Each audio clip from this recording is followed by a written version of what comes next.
Hey guys, and welcome to my INS series. Welcome back, I should say, actually. And, yeah. Last time on the series, we had to look at Australian Broadcasting Commission.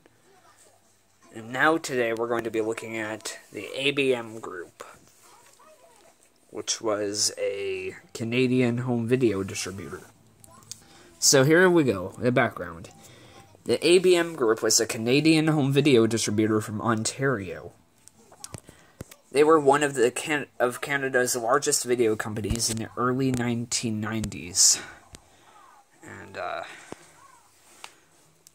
formed in 1989 as a merger of various companies, including Embry Communications, ABM released public domain films instead of licensing content from other companies, including Star Maker Entertainment, Nelvana, and Paragon International. But in 1994, Front Row Entertainment purchased ABM, and they stopped using the brand name after a year later. So today, considering that they only had one logo, we're looking at the only logo that was used from them, and used from 1989 to 1993. And here we go, the logo description. On a zooming space background, after 10 seconds of no animation, a pink comet shoots from the right. Then, when it hits the center, an explosion appears. The letters A, B, and M zoom in and spin along with a fancy tail, all covered in gold. A yellow line flashes quickly on the logo's edges just before the explosion.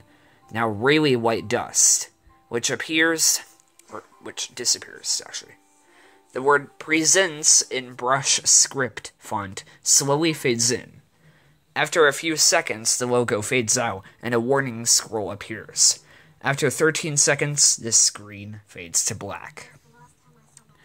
And sometimes there is a variant where the warning scroll doesn't actually appear, and we're just left with 13 seconds of just a space background before we fade to black. For the music and sounds, an extremely long synth drone is heard throughout the entire logo. When the explosion appears, a boom is heard. Then a blowing wind is heard when the letters are flying in, and a clunk when the letters come into place, followed by a bell toll. At the end of the logo, we hear some kind of sound that sounds like a game button being pressed. And here is the logo itself. Oh, I dropped my phone.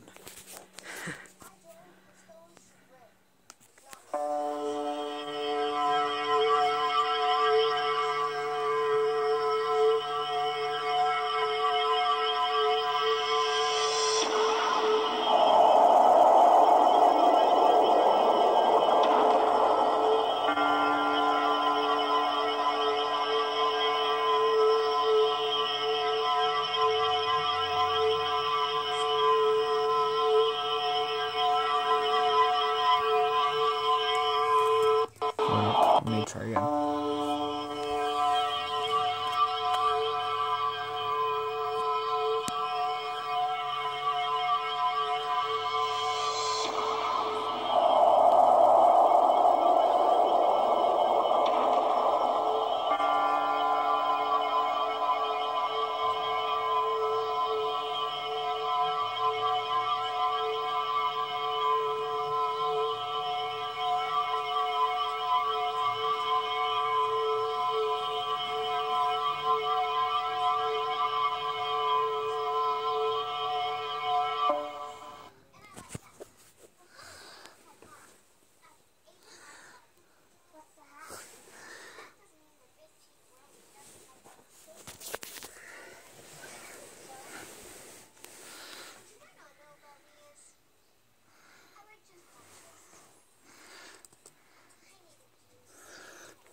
do apologize if I had to show you the logo multiple times, but here we go.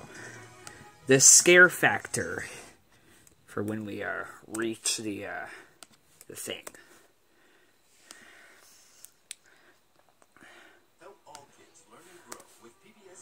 The scare factor.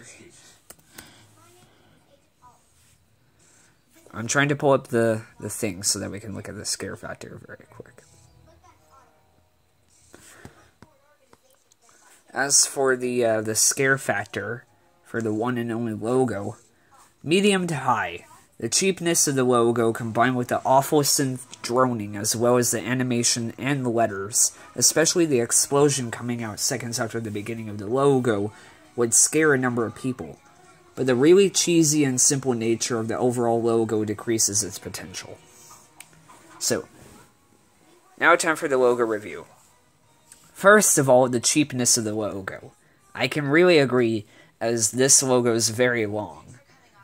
But the cheapness wouldn't really scare anyone because it's very cheap and it's kind of boring. But then, all of a sudden, we hear this weird, awful synth droning in the background. And the very awful synth droning is kind of creepy, but even then, you wouldn't expect it to be that bad, considering that it's for kids, and kids shouldn't be scared of that. Next, the animation and the letters. The animation is very, very cheap for its time. I mean, the only animation we start off with is the zooming space background. Then it's the pink comet, then the explosion, then the letters flying in, and then the little weird, shining effect thing. That's very cheap. And, yeah. It's literally not that scary at all. And then the explosion coming out seconds after the beginning of the logo. I can agree. But what's really bad about the logo is that the explosion was taken from the Death Star explosion scene in Star Wars A New Hope, Episode 4, I believe. Which apparently it decreases its potential. Because this is really cheesy and simple. And usually, logos from the 1980s and 1970s were very, very cheap. And not very good. Which is why I'm going to give this logo the not scary verdict. And, yeah.